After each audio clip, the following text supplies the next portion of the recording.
The silent submission, most people never see it, but a silent, insidious behavior dominates modern life. The compulsion to constantly explain yourself. It seems harmless, even kind. Justifying your choices, your mood, your absence, it feels like empathy, like consideration. But beneath this constant need to justify lies something far darker. A poorly healed psychological wound. The great analyst Carl Jung saw this pattern as a clear symptom of disconnection from the self.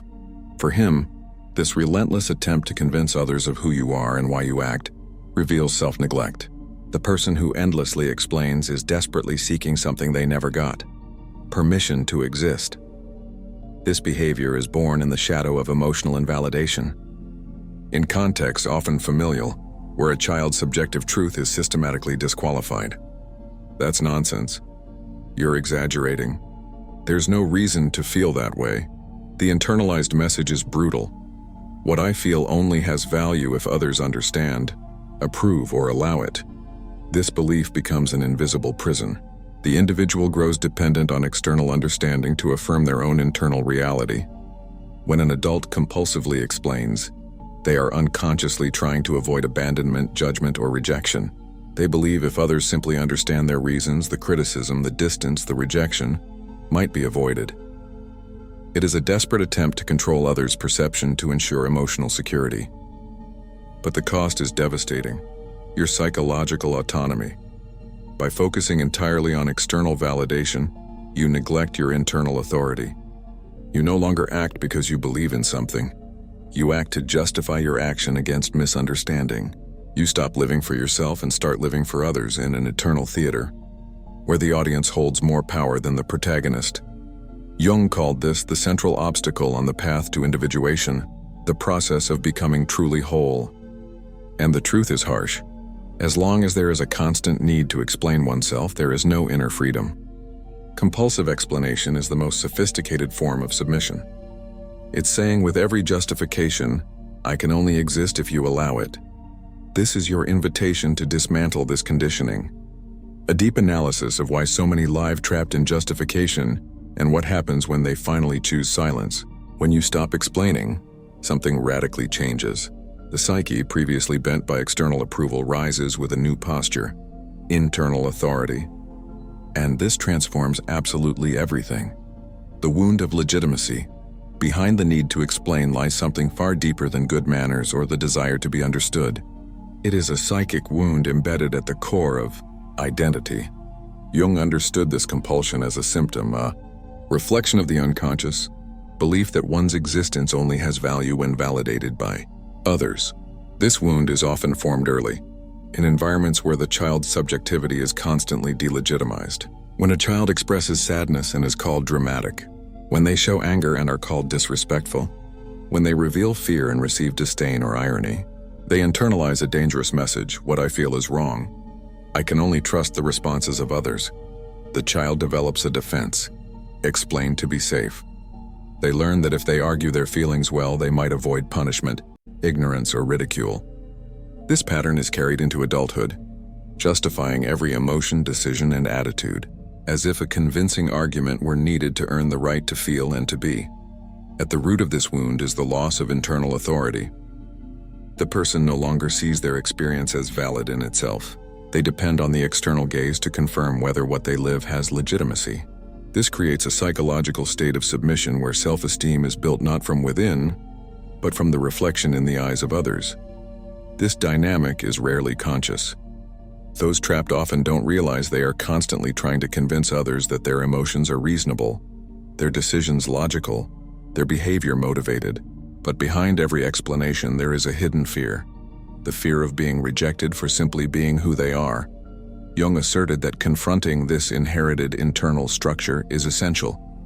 Until you do, you remain operating according to the values, judgments, and expectations of others, often the internalized voice of authority figures from childhood, parents, teachers, leaders. The individual becomes a reflection of what others would approve of, not who they truly are. Compulsive self-explanation is therefore a form of self-abandonment. It is the act of betraying one's own truth to make it more palatable to others, and the healing begins here, by recognizing that you no longer need to ask for permission to exist. Your emotions, no matter how intense, contradictory, or strange, do not need to be justified to deserve space. But this awakening is painful. When you begin to silence the urge to justify, the quiet that follows is disconcerting. It reveals the emptiness left by the absence of a consolidated internal authority. And this is the very place where Jung introduces the pillar of his psychology, the construction of internal authority. The self-betrayal and the ego's servitude. Compulsive self-explanation is more than a defense mechanism. It is a continuous act of self-betrayal, a silent, subtle, yet deeply corrosive betrayal. Jung understood that every time you shape your words to avoid displeasing, hide your emotions to maintain harmony, or suppress decisions to avoid judgment, you are distancing yourself from yourself. You are abandoning your own truth. This internal betrayal is gradual, happening every single day. It occurs when you laugh at a joke you don't find funny to seem sociable, when you say yes while meaning no to avoid seeming selfish, when you explain your sadness as mere tiredness because you don't want to be a burden, when you feel anger but disguise it as rationality to avoid appearing immature. With each small concession made in the name of acceptance, a part of the soul is left behind. Jung identified this as a direct reflection of the ego disconnected from the self. The ego, which should be the functional center of consciousness, becomes a servant of external acceptance. It reconfigures itself to become what others want to see. And in this constant adaptation, you lose touch with your own intuition, disbelieve your own feelings, and question your authentic motivations. Doubt replaces inner confidence. This process of self-abandonment is insidious because it is socially valued. People who adjust well, who are easy to get along with, who avoid conflicts, are often praised. But behind this false harmony lies a deep emotional exhaustion, the exhaustion of those who live for others but can no longer hear themselves.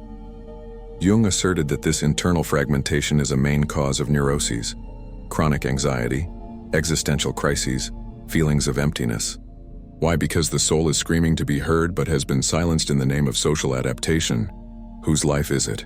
As long as you are constantly seeking approval to feel, think, or act, your existence will be merely a performance, an edited version of your truth. You will always be a character in someone else's narrative, never the author of your own story.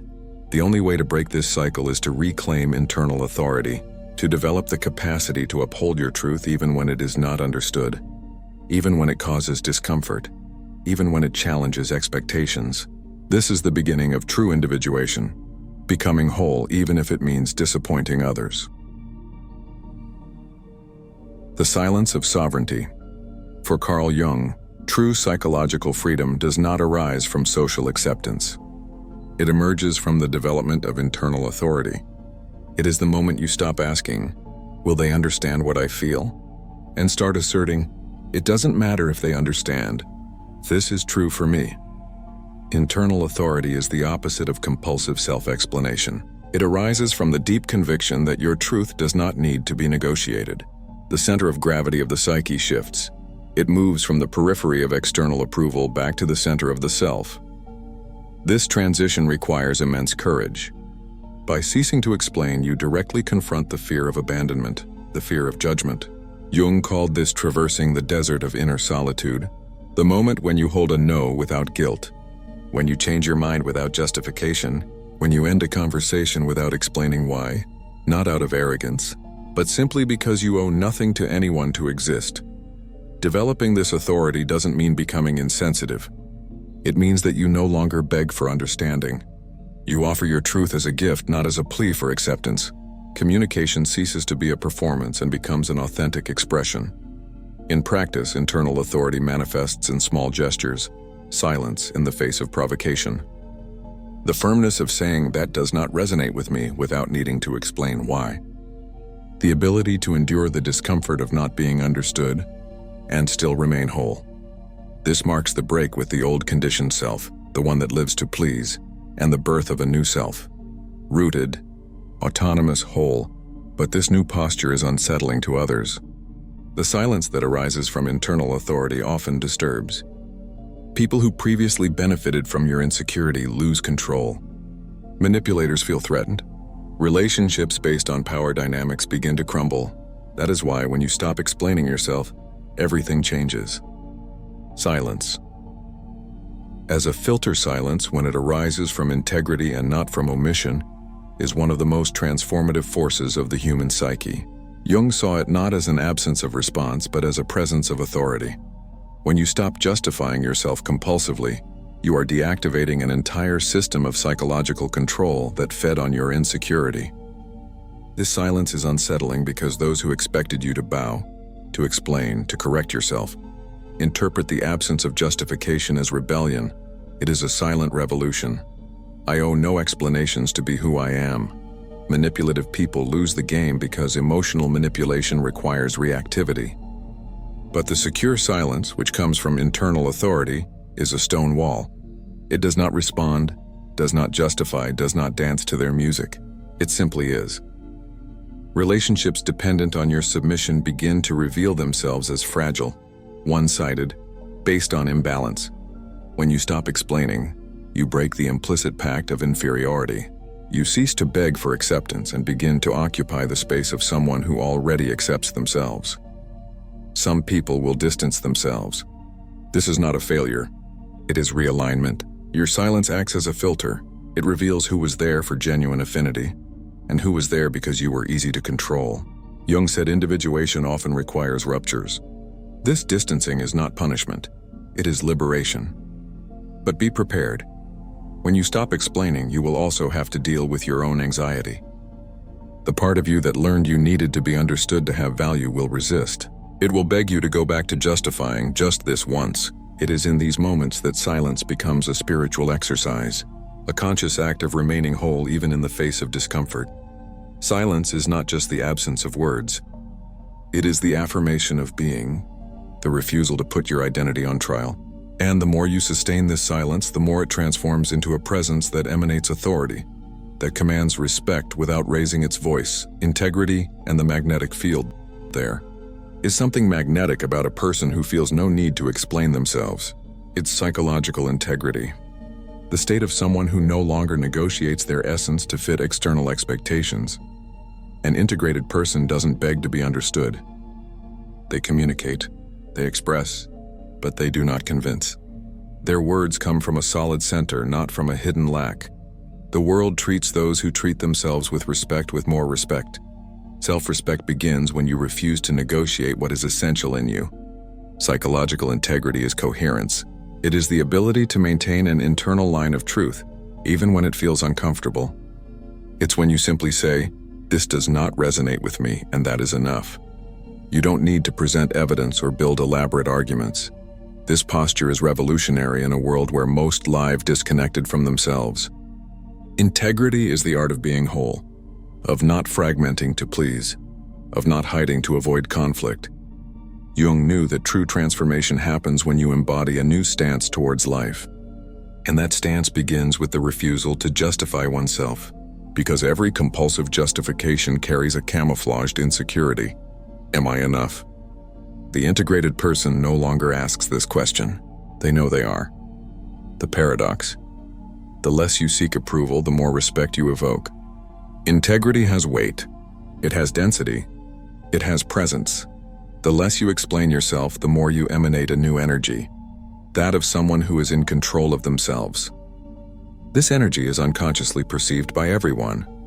You no longer say, "Please understand me."